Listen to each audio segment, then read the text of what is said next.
In the winter of 1892, the small mining town of Ashbrook, Colorado, witnessed an inexplicable phenomenon. Dr. Margaret Wells documented the case of Sarah Bennett, age 6, whose presence coincided with mysterious underground tremors. 13 miners vanished that December, their lanterns found perfectly intact, still burning. Welcome back. Tonight we descend into a tale of bloodlines tangled upon themselves, of marriage vows bound not merely by covenant, but by heredity. You are about to hear a family history that polite society never allowed into its parlor talk. This is the record of a house that bore its own undoing in the marrow of its kin. Before we continue, like, subscribe and share. Year of our Lord 1865. In a dim parlor off the eastern seaboard, the ledger lies before me. Its pages, mottled with mildew and splotched where ink has bled through, were prized from a locked drawer in the vestry of St. Clement's Chapel. The curate, with visible reluctance, permitted me but an evening's inspection, murmuring that the register had troubled men's consciences for 3 generations. At the top of the folio, union solemnized betwixt Jonathan Caldwell and Margaret Caldwell, kin of the first degree though veiled in parish omission. The scribe had pressed hard, as though recording a fact he would rather excise, and yet beside the entry, a later hand scrawled in red pencil, her husband was also her brother. What follows, gathered from household inventories, discarded obstetric notes and half-burnt correspondence, belongs to the Caldwell family. They were once a respected lineage of shipwrights and minor gentry, proprietors of acreage abutting the salt marshes, yet behind their shutters lay a scheme both forbidden and deliberate, to keep the estate unsundered, the bloodline unsullied by outsiders, they yoked brother unto sister, husband unto kin. The first intimations appear in the physician's journals of Elias Prynne Folio, Transactions of the Provincial Medical Society 1866, privately printed. His casebook, long suppressed, records Margaret's confinement in the winter of '66, delivered of a child, limbs strangely proportioned, head hydrocephalic, fontanelles yet unclosed, patient silent save for weeping. Husband also her blood brother stood at bedside, pallid, insistent. I write nothing of consanguinity, I marked it nonetheless in cipher. The child, unnamed in baptismal records, survived but 6 weeks. The parish burial register notes simply, infant of the Caldwells interred by night, and yet whispers spread. Servants spoke of instruments kept polished in a locked cabinet, silvered forceps, bone-handled scalpels and a peculiar glass retort, wherein the patriarch was said to distill elixirs for strengthening the seed. A midwife's ledger purchased at auction after her death contains marginalia, paid thrice over by Caldwell man to forget what I had seen, babe of sister wife born with webbed hands. It was not only the bodies of infants that bore mark. In one probate inventory 1871 appears a line so easily overlooked. Anatomical preparations, child's skull, twin femora preserved in spirit. Who preserved them and to what end remains uncertain, but one recalls the Reverend Huxley's remark in a sermon footnote, there are families that do their penance in private cellars, not public confession. The more one reads, the more the pattern reveals itself. Each generation of Caldwell sought, under pretense of piety, to reproduce only with its own blood. This was no accident, but a philosophy. Letters between Jonathan and his sister wife speak, in faded ink, of purity of the line, the unbroken inheritance, and most chillingly, the binding of soul to soul by nature and nurture alike. Yet nature exacts her toll. Later records list afflictions that multiplied, trembling fits, ocular cataracts in youth, a tendency toward silence or muteness, and limbs either too frail or too fused. Dr. Prynne, who risked much to keep his notes, wrote, I am called again and again to the Caldwell man, each time another stillbirth, another twisted form delivered, yet they persist, as if obedience to some inner law compels them. I begin to dread the tolling of their bell.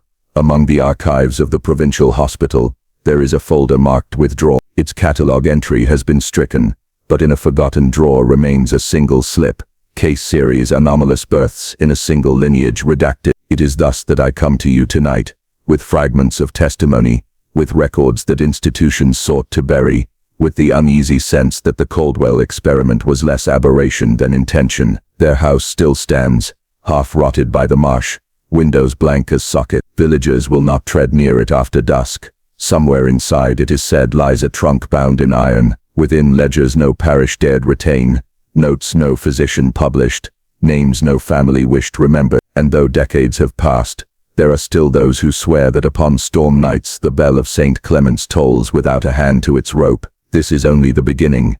The subsequent decade left the Caldwell family increasingly veiled from the parish eye. Their appearances at service grew sporadic. Shutters remained closed even upon festival days. Only the occasional flicker of lamplight betrayed habitation, though villagers whispered that the house's upper windows were forever draped, as if to shield what resided within. In 1872, a curious document surfaced in the hands of an antiquarian bookseller of Norfolk. It was a physician's visitation register, its leather warped from damp. Inside, one finds the signature of Jonathan Caldwell beside that of Dr. Prince. The entry, written in hurried script, reads, "Attended upon Mrs. Caldwell née Caldwell, severe hemorrhage, the issue being twin progeny, both expired at birth, bodies delivered not unto churchyard, but retained by family at request of husband brother, payment rendered in specie, amount exceeding expectation, my conscience most aggrieved."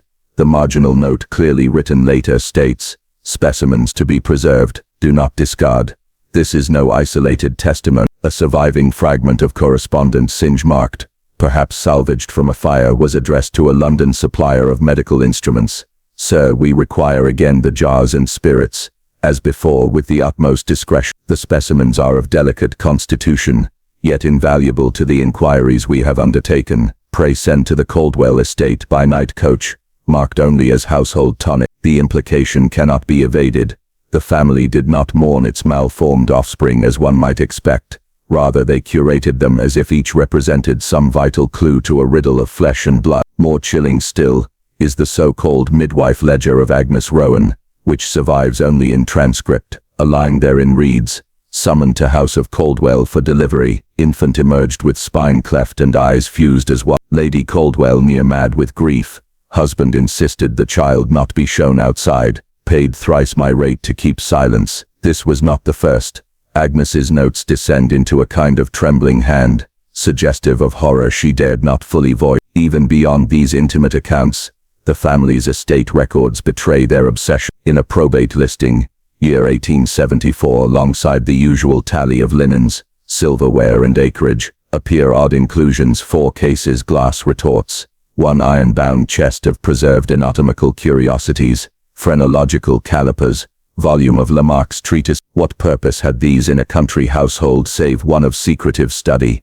Villagers too began to murmur. One farmhand, testifying before a parish inquiry, claimed to have glimpsed through an attic window a pale figure with elongated limbs pacing beneath lamplight. "It moved as if ungrown," he said, "neither child nor man entire." His account was dismissed as drink-sodden fancy, yet his words echo eerily with those of Dr. Prynne, who in a private note confessed, "Among the surviving Caldwell children there is one whose proportions trouble me. The boy, aged 5, bears arms near to his knees, with fingers that do not part aright. He speaks not, though his eyes fix with unnatural steadiness. When I pressed the father-brother to allow me proper examination, he bid me leave his house forthwith." The Caldwells, once known for their modest hospitality, grew increasingly reclusive. Deliveries were taken only at night. Tradesmen reported being met at the gate by a servant who carried a lantern but spoke not a word. Some swore the servant's face was concealed, or bore a cloth at all times,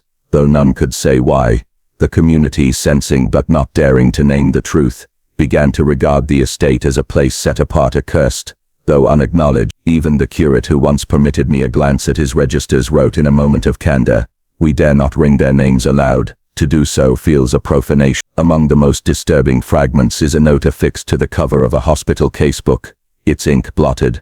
"Remove the Caldwell file to restricted. Too many anomalies. Too much talk of heredity. The public must not see." Beneath, in a fainter hand, "This is no curse. It is design intentionality, deliberate breeding of brother to sister, generation upon generation," as though they sought to distill some essence from their very marrow, and yet the results mocked their purpose, producing only silence, deformity, and spectral lives lived behind shrouded glass. I close part 2 of these findings with a final, unnerving artifact, a brass key, labeled in fading ink, for the cellar trunk. It was discovered in 1901 amidst parish effects, decades after Jonathan and Margaret were laid to rest. The trunk itself has never been located. One wonders if it remains beneath the marsh house waiting, its lock still secure. The parish archives reveal that by the mid-1870s, the Caldwell estate had become a place of intermittent inspection by physicians, who left behind only fragments of their visits,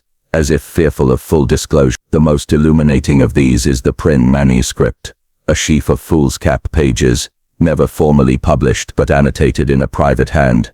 In the case of the Caldwell progeny, I observed deformities recurring with alarming regularity. Cranial plates overlap unnaturally.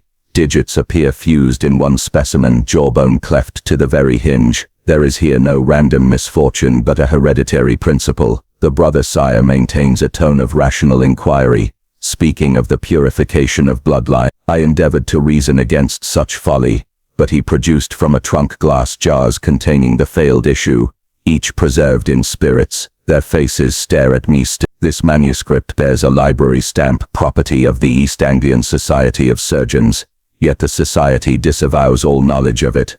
Concurrently, receipts surface from a Cambridge supplier of optical lenses and brass instruments, purchased in bulk by Jonathan Caldwell. Among the items ordered were not only scalpels and saws but peculiar devices, a set of graduated syringes, phrenological calipers and a stereoscope fitted for magnification. What inquiries required such tools in a rural household? More telling are the diaries of Margaret Caldwell, fragments of which survive in brittle, water-stained pages. She writes with alternating devotion and terror.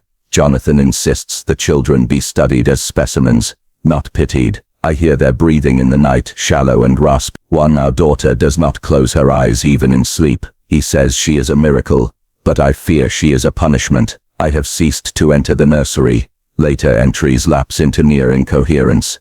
The jars sing at night. I hear them on the shelves. The preserved lips whisper in the dark. Whether hallucination or metaphor, the words suggest a mind unraveling under strain too ghastly to bear. From the outside, neighbors recorded glimpses through shaded panes. The silhouette of a tall figure stooping as though the ceiling pressed it down. A child whose gait was a shuffle more than a walk. And once, a pale hand pressed against the attic glass, the fingers webbed as if joined by membranous skin. Villagers kept their distance. Children crossed themselves when passing the gates. Institutional complicity emerges in the minutes of a regional medical board meeting, 1876. A line is sharply struck through, but legible beneath. Report on the Caldwells to be sealed. No further inquiries. Funds accepted in confidence. Such phrasing betrays more than indifference. It suggests deliberate silencing, bought and paid for. Then came the incident of 1877, when a servant girl fled the house and sought refuge in the rectory. Her deposition, though censored in later parish volumes, was copied by a sympathetic curate. They bade me bring food to the cellar, but I dared not descend. From below I heard a rustling, a dragging, as of limbs not rightly shaped. The master descended himself, bearing a lamp, and what light spilled out showed to me glass cases, along the wall, each containing a child that breathed yet did not cry. I saw their eyes, too many, too large, and she was sent away, granted a paltry sum, and her testimony dismissed as hysteria, yet her words fit with every other fragment we possess. Probate inventories of that period record an ever-growing collection of books. Lamarck, Darwin, Galton's Hereditary Genius, along with lesser-known tracts on mesmerism, galvanism, and the application of ether in surgical experimentation, all suggest Jonathan's obsession with harnessing nature's laws, however, perverted his interpretation. Margaret's health failed swiftly thereafter. A parish note of condolence, unsigned remarks only. The lady was found in her chamber, wrists torn, surrounded by bottles of laudanum and ether. Whether accident or despair we leave to God. Jonathan did not remarry. Instead, he withdrew entirely into the upper rooms, attended only by the silent servant. When creditors pressed him, he paid in gold, never haggling. Some suspected a hidden patronage, perhaps the same institutions that suppressed inquiry into his household. And yet, despite the secrecy, artifacts slipped outward. A notebook of crude anatomical sketches, found years later behind a pew. A child's toy carved into grotesque likeness of malformed infants. A lock of pale hair wrapped in oilcloth and labeled specimen. Each object testifies to a grim catalogue undertaken within those shuttered walls. The estate itself grew dilapidated. Roof slates slipped. ivy thickened, but the cellar lamps still glowed at night, and from those depths, neighbors whispered of a low humming, neither wind nor beast, that rose upon certain phases of the moon. I cannot dismiss these whispers as mere superstition, for too many independent sources align. Together they paint a portrait of a family consumed by its own pursuit of forbidden knowledge, breeding ruin in the name of progress, their house becoming both laboratory and tomb. At this juncture, the question arises, were the Caldwells victims of madness, or agents of design in service of some darker patronage? The evidence resists closure, but the trail even in this late century does not yet fade. The year 1879 marks what scholars later called the year of the sealed doors. Surviving records suggest that Jonathan Caldwell abandoned nearly all interaction with the outer world, conducting his affairs by correspondence and discreet courier. Among his papers intercepted decades later lies a chilling invoice from the apothecary firm, Wetherill & Sons, London, to Mr. J. Caldwell, shipment of chloroform, 2 gallons, ether 1 gallon, mercury bichoride, and assorted syringes with fitted needle, crates dispatched via Ipswich, to be received under cover of linen goods. The apothecary ledger bears a marginal note, perhaps written by a clerk uneasy with the order. Unseemly quantity suggest watchfulness, yet nothing came of. At the same time, fragments of Jonathan's own journal, many pages singed, as if half burned in a fireplace, reveal his increasingly clinical tone toward his offspring. Subject A. Eldest daughter demonstrates palatal deformity, yet capacity for song remains intact. Subject B. Male. Age 5 exhibits fusion of vertebrae, curvature pronounced, motor control poor, both to be examined under chloroform next Sabbath. Presume hereditary concentration successful, though degeneration evident. The cold reduction of children into subjects betrays not only a loss of paternal sentiment, but a conversion of the household into a research chamber. More disturbing are the attic diagrams recovered when the estate was briefly unsealed and drawn upon large sheets of butcher's paper. They depict skeletal structures of infants with notations in Latin. One sketch shows a cranium elongated unnaturally, sutures forced open. Another, a thoracic cavity cut to reveal malformed lung. Besides several, Jonathan's neat script records, survived 3 hours, did not quicken, almost chilling, eyes responsive beyond expected span. The servants dwindled until only one remained, a mute boy referred to in parish charity rolls as Thomas. Simple. His presence is confirmed in a witness letter from the rector's wife. We glimpsed the lad in market, hands blackened with some tarry matter, eyes vacant. When asked, he muttered only, "He keeps them breathing." After that sighting, Thomas Van, whether he perished within the house or was dismissed into obscurity, remains unknown. Community unease reached its height in 1881, when the sound of keening was heard across the fields. Farmers described it as neither animal nor human, but a layered wail rising and falling with unnatural rhythm. Some claimed the sound came from the chimneys of the Caldwell estate. Others swore it carried from beneath the ground itself. Local constables investigated, yet their report is curiously brief. No disturbance of note. House inspected. No comment. The page bears an additional mark scratched later in pencil. We were paid. Margaret's surviving kin petitioned the parish to intervene, citing her tragic death and the welfare of the children. But Jonathan produced notarized papers declaring the offspring as wards under his exclusive custodianship. The petition was quietly dissolved. In the autumn of 1883, disaster struck in the form of fire. Accounts differ. Some say lightning, others, a lamp overturned. The upper rooms were consumed, yet the cellar and study survived intact. When neighbors rushed to assist, they found the iron doors bolted from within. By the time flames abated, Jonathan emerged blackened but alive, carrying a locked coffer bound in iron clasp. He refused all offers of aid and dismissed the crowd with a single phrase, "All is contained." What of the children? No bodies were recorded in parish burial registers, though whispers claimed small forms were glimpsed through the smoke, moving with ungainly motions toward the cellar. The absence of graves lends to the darker conjecture that they remained hidden still. After the fire, Jonathan became a recluse, shuttering windows, planting yews thick against the boundary, and hiring no further servants. Deliveries were left at the gate, coin left in exchange beneath a stone. He wrote increasingly to institutions in London and Edinburgh, proposing lectures on hereditary consolidation and the domestication of deformity.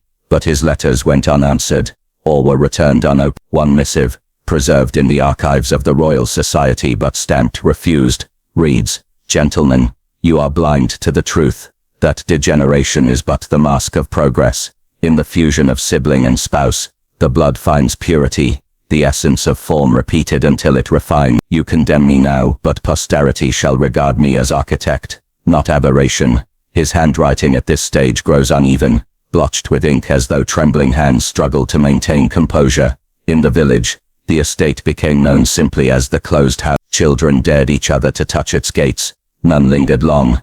A legend spread that the soil near the boundary was warm to the touch, even in frost, and that no bird would alight upon its roof. Yet Jonathan's work did not cease. Scrap paper retrieved by a later antiquarian reveals calculations in ratios, fractions of bloodline, degrees of consanguinity, equations balancing defect against vitality. Across one page, a final note in his hand: iteration inevitable, perfection lies in the narrow. Thus the Caldwells, once respected in Suffolk society, had become phantoms in their own parish, a family, hidden, a house, silent but for muffled cries, and a patriarch who regarded his kin as stepping stones toward a dreadful ideal. The winter of 1884 brought frost so deep that parish bells froze in their steeples. Yet the Caldwell estate, isolated behind its blackened gates, seemed curiously untouched by the silence that gripped the countryside. More than one farmer, passing late with his cart, reported a glow issuing from the cellar windows, an orange light too steady for fire, too bright for mere candle or lamp.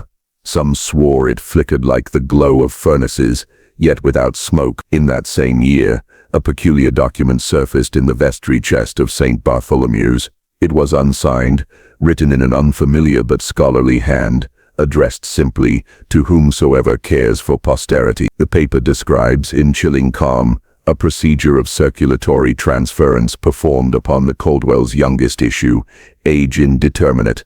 The child was described as bluish of skin, pulse erratic, and breath shallow. The writer records that Jonathan, with remarkable composure, opened a vein in his own arm and pressed the child's lips to it, murmuring, "The bond must complete itself." Whether this document was penned by a visiting physician or a witness compelled against his will remains uncertain. The vestry clerk who discovered it later drowned in the river Stour. Whether by chance or design, no one dared conclude. Meanwhile, the surviving journal scraps of Jonathan betray a mind collapsing beneath the weight of his own theories. Margaret appears to me nightly. Her figure stands in the passage, hair damp with the waters wherein she perished. She does not accuse me. She only looks, and behind her the children move, blurred as if beneath the surface of glass. If this be madness, let it serve me. I will fashion them anew. Such confessions blur the line between hallucination and confession. Was Margaret's drowning truly an accident, or part of Jonathan's design to bind wife and sister into a single spectral mother? By 1886, the estate's reputation had grown so dire that even passing tinkers avoided the road. Yet one itinerant physician, Elias Croft of Cambridge, dared to investigate after receiving Jonathan's imploring letters. His diary, kept in neat hand until his abrupt disappearance, records his arrival. The house stinks of burnt lime and sweetish decay. Mr. Caldwell greets me with unnatural warmth, his skin pallid, his lips cracked. He insists upon showing me a chamber below ground, whereupon I beheld not corpses, but semblances of children preserved in glass vessels, limbs floating as though in womb. He spoke of them as iterations, each more perfected, each nearer the divine form. Croft's diary breaks off mid-sentence 2 days later. His name appears thereafter only once, in a shipping invoice, delivery of medical crates, recipient Mr. Caldwell, consigned from estate of the late Dr. Elias Croft. The implication is stark. In the parish records of 1887, an entry is crossed out, but still faintly legible. Baptism refused, infant of questionable parentage, presented by Mr. Caldwell, skin waxen, eyes unfocused, body unsteady upon christening font. The curate's marginalia states simply, unfit for sacrament. No further infants are recorded from the family thereafter. Around this period, reports spread of muffled chanting, issuing from the estate during hours before dawn. Words could not be discerned, but rhythm suggested litany or catechism. A shepherd swore he heard multiple voices, not only Jonathan's, yet no one else had entered those doors in years. Some theorized that Jonathan had trained his malformed children to intone. Others whispered that he had conjured those long buried. The house itself bore marks of ceaseless work. New chimneys rose, brick discolored by chemical smoke. A windlass was erected in the yard, its chains leading below earth. Strangers delivering coal noted that the man seemed aged beyond his years, yet his eyes shone fever-bright, refusing coin until they swore silence. A final document of this period, filed anonymously in the proceedings of the Suffolk Medical Circle Aloud 5th 1888, reads like an indictment. It has come to our attention that one Jonathan Caldwell engages in practices contrary to both Christian decency and natural philosophy, by intermingling bloodlines, by surgical trespass, and by chemical preservation.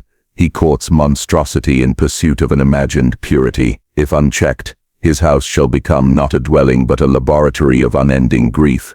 The report ends there unsigned, as if its author feared reprisal. No investigation followed. Thus, by the late 1880s, the Caldwell estate had become a fortress of secrecy, humming with unseen furnaces, haunted by spectral cries, and ruled by a patriarch consumed by visions of hereditary perfection. His children, whether living, half-living, or reconstituted in glass, were seldom glimpsed, yet the parish whispered that when the wind was right, one could hear laughter, thin and distorted, carried across the field. The final decade of the century carried with it an air of decline, not only in the Caldwell line but in the very walls of their estate. The villagers noted how the once proud gables sagged, how ivy crept across shuttered windows, as though nature sought to reclaim what man had profaned. Yet the furnaces below still glowed, the chimneys still belched smoke tinged with an acrid sweetness. The Caldwell's presence lingered like a sore that would not close. It is in 1891 that the most damning artifacts appear, the so-called specimens register, now held in a locked cabinet of the county archive. Each page is headed Exhibit, followed by a Roman numeral, beneath a description, clinical detached, though the subjects are his own offspring. Exhibit 4, sex indent, height 21 inches, limbs unequal, ocular film across left cornea, not viable. Exhibit 5, female, hair dark, texture fine, spine malformed in upper thoracic, attempted correction by traction unsuccessful, subject expired within 12 hours. The entries proceed in this fashion, numbering at least 15 before breaking off. No burial records correspond, no parish graves are marked. Where then did these bodies pass? Among the papers lies also a sketch in Jonathan's own hand. The drawing depicts a lattice of bones, adult and child intermingled, wired together as if to suggest a single being of extraordinary height. A marginal note, composite structure, perhaps feasible if joints resoldered. The implication chills even the seasoned archivist. By 1893 the estate had become a forbidden place, yet trespassers still crept near, compelled by morbid curiosity. One such, a farmhand named Samuel Pike, left behind a statement when later confined in the county asylum. I peered through the grating in the earth. Within I beheld rows of jars lit by lamp, in each a form, some no larger than a babe, others near the size of youth. Their eyes opened, not shut as the dead, open and following me. Whether madness wrought this testimony or whether his mind shattered from truth, is left unresolved. Pike spent his remaining years muttering of faces in glass. The 1890s also brought an odd flurry of correspondence between Jonathan and the London Anatomical Society. Surviving letters show he sought membership, citing decades of private inquiry. His petition was denied with curt wording, "Your researches by repute transgress ethical bounds, and shall find no sanction under our charter." A red ink note is scrawled across the rejection, "They are blind, the work shall continue without them." Family life, if such it may be called, had by now deteriorated into ritual. Servants dismissed themselves one by one until none remained. Neighbors heard a bell tolling within the house at irregular hours, followed by a drawn-out chanting voice. Who rang? Who answered? None could tell. The last postman to deliver to the gate claimed he was greeted not by Jonathan, but by a young woman whose skin bore a waxen hue, her manner stilted, as though speech had been taught phonetically rather than lived. When asked her name she faltered, replying in a whisper, We are all Margaret. One wonders whether she was a daughter, a reconstructed form of his late wife, or some mingling of both. From 1896 comes the final parish record associated with the estate, an official complaint lodged by parishioners concerning effluvia, offensive to health, drifting from Caldwell land. The authorities sent an inspector, whose report survives only in fragments. Pages are scorched at the edges, but the surviving lines speak of tanks sunk in cellar earth, filled with brine and viscid matter, and movement noted within, though no source apparent. The inspector did not return for a second visit. His name disappears from local rolls thereafter.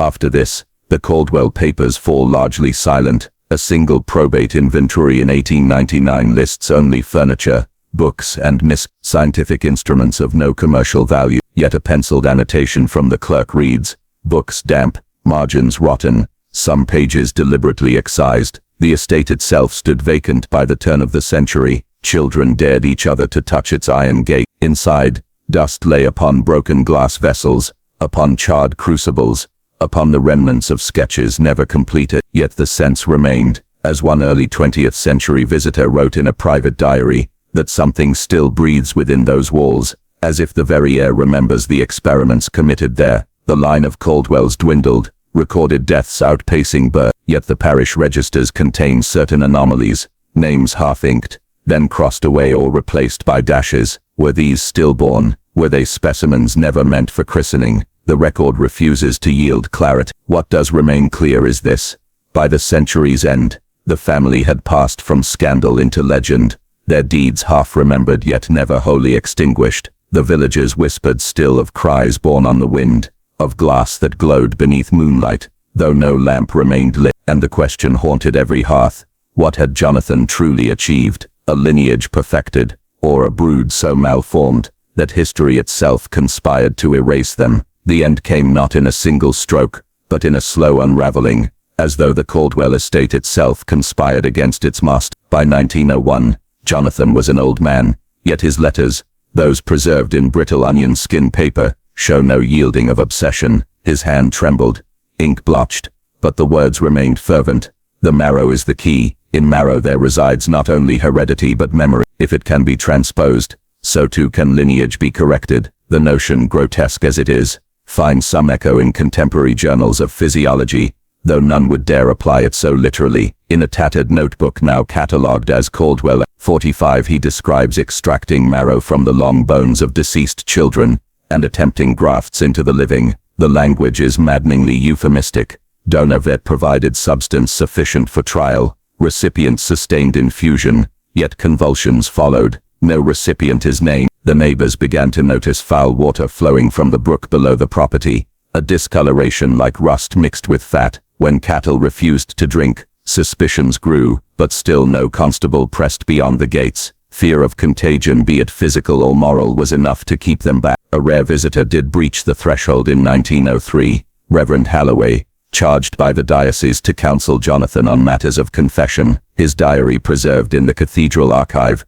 tells the story. The house was unlit but for the glow of coals below. A humming pervaded the air, not mechanical but human, several voices, chanting low in some tongue neither Latin nor English. The old man met me in a robe stiff with stains. His eyes were fierce, like those of one not wholly present in this world. When I urged him toward repentance, he only smiled and bade me look upon the fruit of my labor. He drew aside a curtain, and there, God help me, were three youths, pale, tall, their features alike as if struck from one mold, yet each bore some mark: an arm too long, a jaw slackened, a gaze that wandered. They stood silent, swaying like saplings in storm.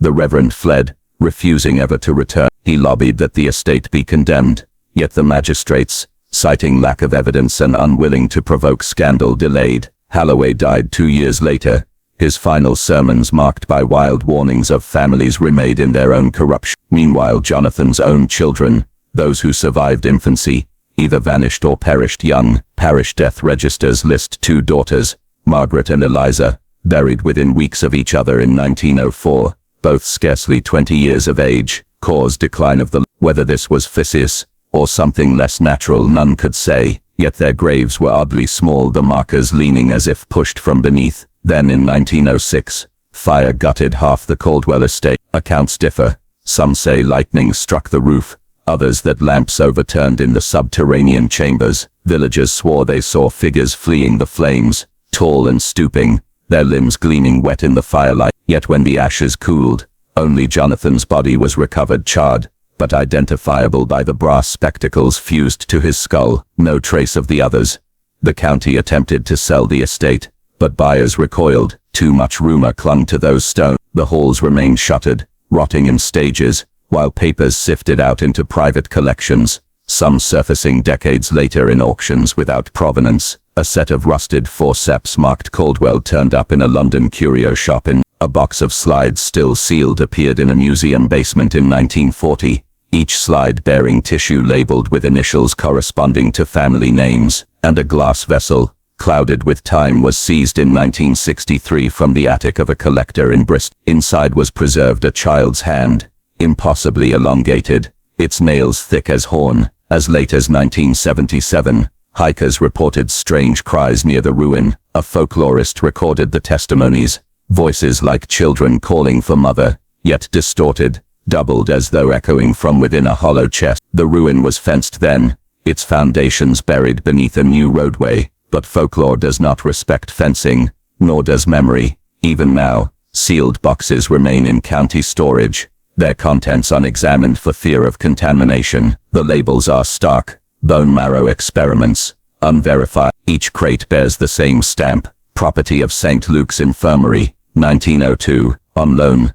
yet no record of return exists. How many institutions colluded, knowingly, or in silence, will never be known. And so the Caldwell line dissolved, not by natural extinction, but by dispersal. Its remnants lie not in a single grave, but scattered through collections, archives, whispers, perhaps even in blood still walking among us, for inheritance is not so easily confined, and marrow, once transfused, does not forget. The ruin was thought abandoned, yet certain documents betray a quieter persistence long after Jonathan Caldwell's supposed death. In 1912, a shipping ledger from the Avon docks records a consignment labeled only as anatomical preparations, glass crates, destination Boston, USA, shipper. Javists have long debated whether these initials referred to Jonathan himself, impossible if the death record were to be trusted, or to some successor bearing his name. The crates never arrived at their destination. The ship's manifest notes their presence on departure, but no bill of receipt exists on arrival. Where they vanished remains an unsolved point of dread. A generation later, during the influenza pandemic of Luke's infirmary described patients with peculiar blood anomalies, children who bore resemblances across households as though sprung from a single root. His notes, later redacted, included sketches of skulls with elongated cranial sutures, spines twisted like rope, and eyes glassy with what he called familial luminance. Several of these sketches, when compared to photographs of known Caldwell kin, revealed unsettling likeness. It was at this time that the first rumors began to circulate of the hollow ones.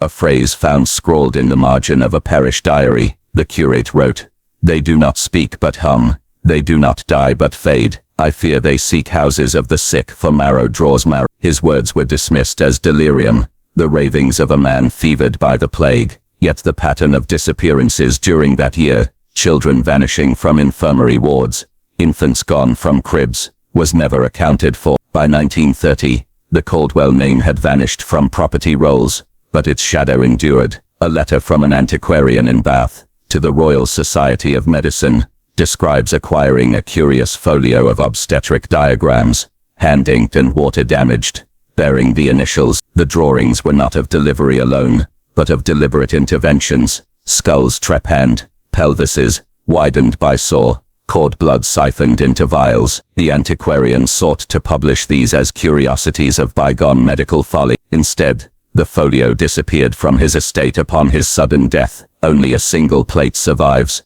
depicting twin infants conjoined at the chest, yet rendered not in grotesque distortion, but with a reverence that chills. World War II scattered many archives, yet it also unearthed buried fragments. Soldiers bivouacked near the old Caldwell grounds reported that locals warned them never to dig trenches there. One did, and uncovered a sealed ceramic jar. Inside, ashes, mingled with fine bone dust, wrapped in cloth embroidered with the family crest. A corporal who handled it grew ill within days, his skin breaking out in lesions like branching veins. The jar was quietly rear-buried, its coordinates struck from the map. In 1954, a nurse at the county asylum compiled a private log, entry dated 14 May. Patient EC, age approx 19, delivered to ward under parish order, exhibits elongated arms, pallid complexion, and constant humming, claims descent from the doctor of bone, requests marrow broth at each meal. Within a fortnight the patient disappeared. The log bears no discharge note,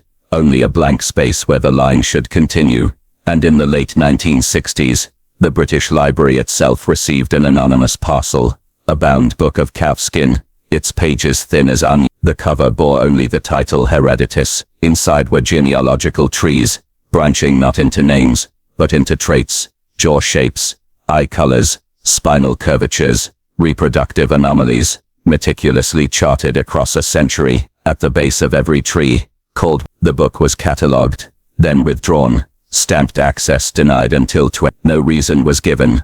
Those who have sifted through these fragments speak in hushed tones of contagion, not of disease, but of inheritance, an inheritance that refuses to remain confined to one ruined estate. Marrow mingles, blood remembers, each rediscovered page, each recovered instrument, seems less an artifact than a vector. Even now, occasional reports surface, a boy in Somerset, with double rows of teeth, a girl in Exeter, with ribs fused into a cage around her heart. In each case parish gossip draws the line back, not by name, never aloud, but by the old whisper, Caldwell stock. Thus the pattern persists, scattered through time like bones unearthed by plough, each fragment pointing to a body that refuses burial. Whether any true Caldwell lives on, or whether their legacy lies only in corrupted bloodlines and lingering manuscripts, cannot be said, but the papers are not finished with us. They turn up still, in auctions, in attics,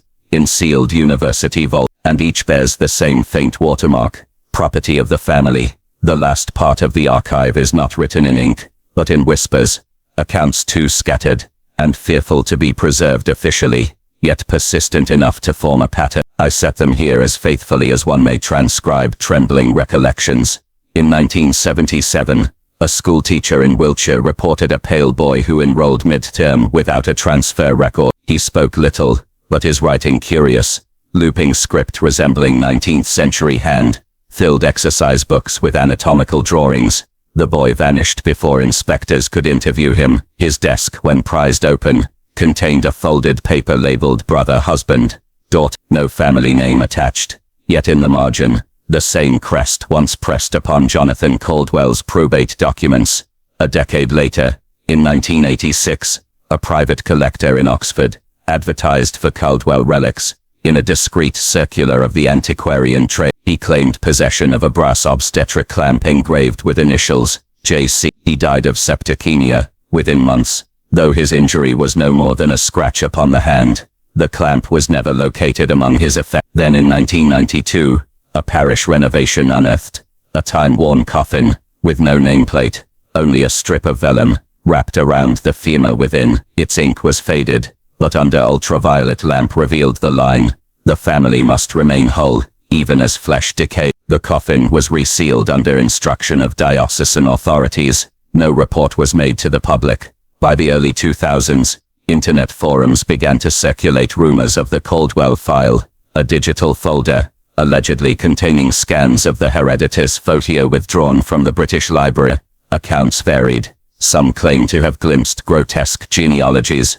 Others said the files contained only static and indecipherable script. A handful who downloaded it spoke of sudden dreams, children with elongated skulls watching from the bedside, a humming that did not cease upon waking. The thread was purged, the user accounts deleted, and now, in our present, fragments continue to press upward, as though the soil itself rejects concealment. Last year, a restorer working on medical instruments at a university museum reported a trunk that should not have been there, its accession tag blank, its lock already broken. Inside lay 23 glass vials, each containing cloudy liquid, labels marked only with numbers and a single word repeated, marrow. Tests are pending, though the lab's report deadline has curiously been extended, and no photographs have been released.